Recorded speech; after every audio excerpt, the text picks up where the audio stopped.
It's March 31st, and this is CCN. On today's broadcast, do you like cupcakes and good causes? And what does it take to be a cheerleader?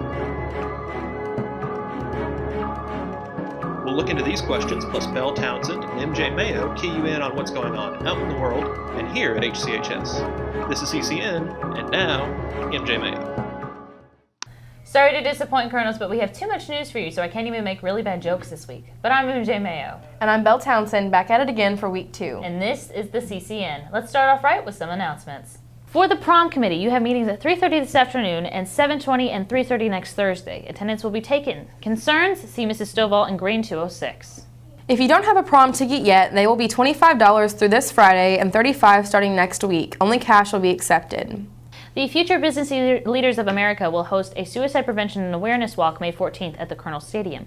All proceeds will go to suicide prevention. See any FBLA advisor to register. Attention juniors, for those of you with a 3.5 or higher GPA as of December, then you may be eligible to participate as a marshal, usher, or usherette during this year's graduation ceremony. Sign-ups begin tomorrow at the Blue Unit desk. Please see Ms. Crafton at the Blue Unit desk if you have any questions. Quiz from last week. When is MJ's birthday? April 8th, which is also the day graduation invitations orders are due to make sure that they are here before you graduate. Place your order at www.balfour.com.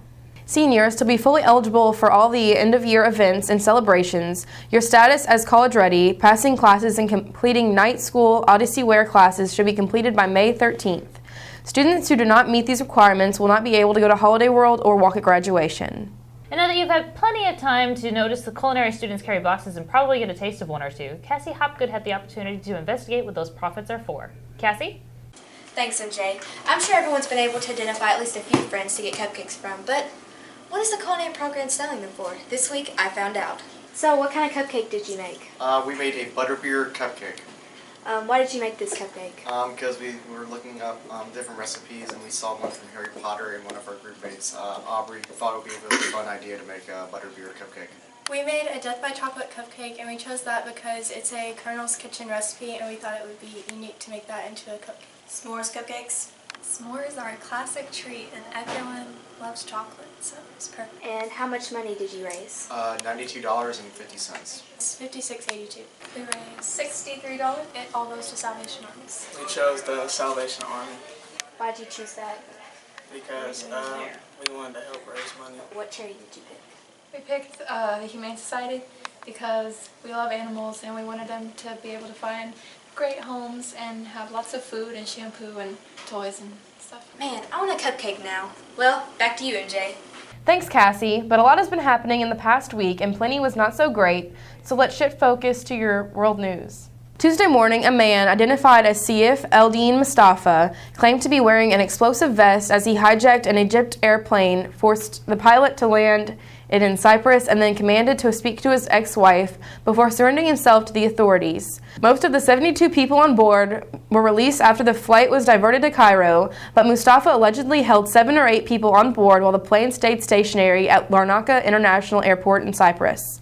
They were eventually freed or escaped, in one case, by leaping from a cockpit window, leading to the hijacker's surrender. The Egyptian government sent a plane to transport passengers back home. Cypriot and Egyptian officials identified Mustafa as an Egyptian citizen who used to live in Cyprus.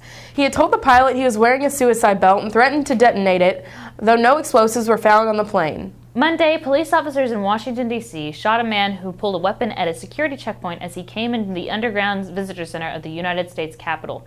Capitol Police identified Larry Dawson of Tennessee as a suspect as he remains hospitalized. The 66-year-old was charged with assault with a deadly weapon and assault on a police officer while armed.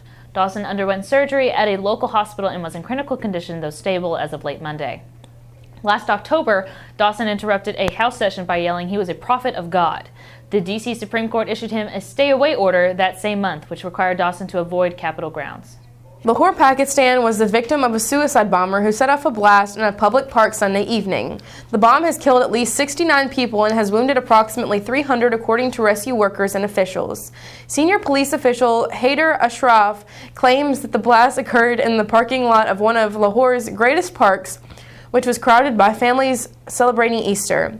A splinter faction of the Pakistani Taliban, Jamaat-e-Ahrar, has taken responsibility. Asanullah Ahsan, this faction spokesman, said Christians were the target in a statement. This is the third bombing in March in Pakistan. The Syrian army claims they have fully captured Palmyra, a huge victory for President Bashar al-Assad, defeating Islamic State fighters that occupied the city for nearly a year. This accomplishment also gave Mr. Assad some international praise. A United Nations agency named UNESCO designated Palmyra's ruins a World Heritage Site, and the head of UNESCO hailed the quote-unquote liberation of the city from the militants as Syrian troops were advancing in a statement last week. The United Nations Secretary-General Ban Ki-moon declared the retaking of the historic city fortunate on Sunday and said protection and restoration of the sites could begin directed by the Syrian government.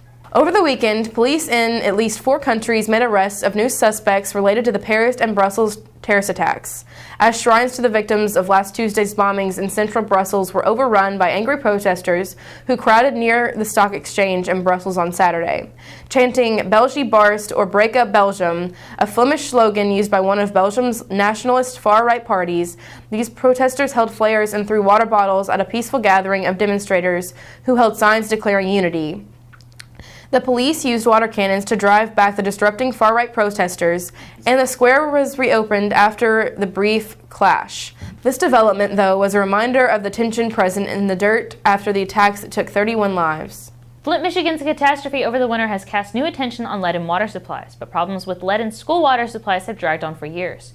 Children are at greatest risk from lead exposure, and school is where they spend much of their early lives. But cash-starved school administrators may see a choice between spending money on teachers or on plumbing as no choice at all. Baltimore, Maryland's public schools switched entirely to bottled water in 2007 because ripping out the lead plumbing would have been impractical. Sebring, Ohio found elevated lead levels in August after workers had stopped adding an anti-corrosion chemical to the water supply. Congress could have easily cracked down on lead in schools. In fact, the 1988 Lead Contamination Control Act did. It required schools to scrap lead-lined water coolers, test drinking water, and remedy any contamination they found. But a federal appeals court struck down part of the law affecting schools in 1996.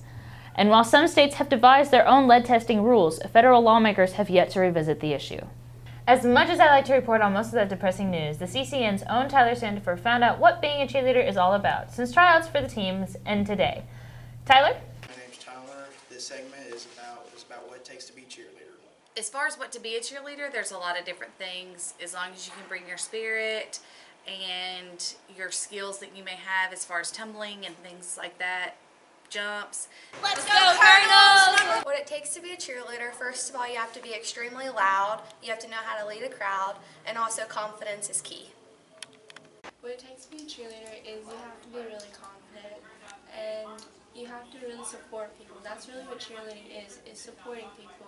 You have your friends and you support them, like getting through a breakup, and that's what you're doing in a game. You're like, oh man, I'm having a really bad loss. You're like, come on, you got it. You got to get that rebound. You can get this goal. That's all it is supporting people. I think it takes school spirit and leadership.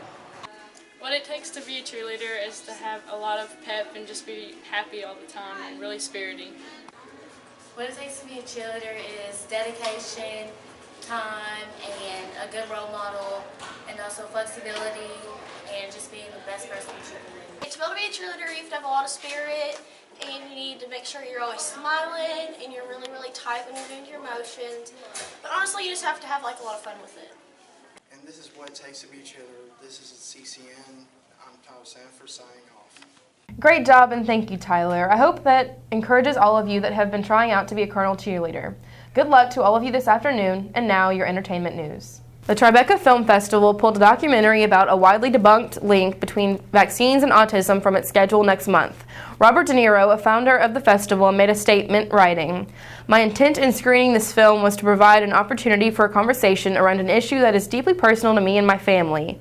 But after reviewing it over the past few days with the festival team and other from the scientific community, we do not believe it contributes to or furthers the discussion I had hoped for."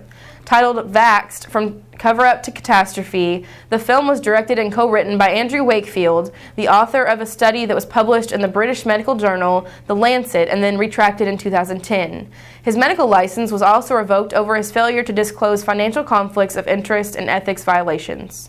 As a box office megadraw, Batman vs. Superman: Dawn of Justice more than did its job, taking in an estimated $170.1 million in North America and an additional $254 million in simultaneous release overseas. But as a measure of the creative capabilities of a studio betting its future on a string of totally similar superhero movies, most critics were left disappointed of the Warner Brothers film, directed by Zack Snyder, and audience gave it a soft B grade in CinemaScore exit polls. Warner, which spent roughly $400 million to create and market Dawn of Justice, described the box office results as phenomenal, sensational, and fantastic. Domestic ticket sales, fueled by higher-priced IMAX, premium large format theaters, and RealD 3D screenings, set a record for a March release, among others. Meet the Blacks, directed by Deon Taylor, comes to theaters this Friday. The Black family is getting out of Chicago in hopes of a better life. After Carl Black comes into some unexpected funds, he takes his family and leaves the hustling life behind for something better. Carl, his new girlfriend Lorena, son Carl Jr., daughter Allie Black, and cousin Crota pack up and move to Beverly Hills. Turns out Carl couldn't have picked a worse time to move. They arrive right around the time of the annual purge, when all crime is legal for 12 hours. Patty Duke, who won a supporting actress Oscar playing Helen Keller in The Miracle Worker, starred in 1960s sitcom The Patty Duke Show and served as president of the Screen Actors Guild, died Tuesday. She was 69. Her manager, Mitchell Stubbs, confirmed that she died early Tuesday of sepsis from a ruptured intestine. She is a wife, a mother, a grandmother, a friend, a mental health advocate, and a cultural icon. She will be greatly missed, Stubbs said. Her life took dramatic turns. As a child actress, she was exploited by her managers and became a young Oscar winner and then a wholesome TV star, followed by struggles with drug addiction and mental illness and eventual stability as head of SAG from 1985 to 1988, succeeding her Patty Duke Show co-star William Shallard. I guess we like to end all of our segments on a not-so-fabulous note, but this week's final thoughts are something to listen to, so please stay tuned.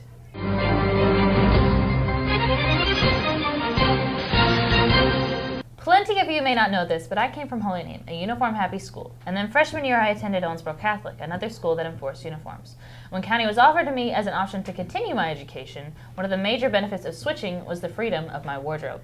But I know that you've heard about uniforms at South and now North. I have, and it seems like I'm going to get out just in time. Now I understand that there are many benefits to uniforms, like when a dress code is being blatantly ignored.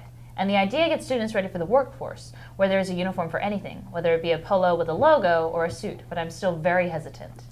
And I have also been in and out of uniforms, so I understand the impact khaki and a polo has on the amount of individuality I'm allowed or not allowed to express. And if Henderson County High School does eventually enforce a uniform, what are they gaining? How creative do you expect students to be if we're stuck in the same thing every day looking at other people who are also stuck in the same thing every day? How repetitive and boring, if you ask me. Well, before either of us get too passionate about this, we'll go ahead and end today's show. Thank you for sticking with us today, and we'll see you same time, same place next week. I'm MJ Mayo. And I'm Belle Townsend. And this has been the CCN.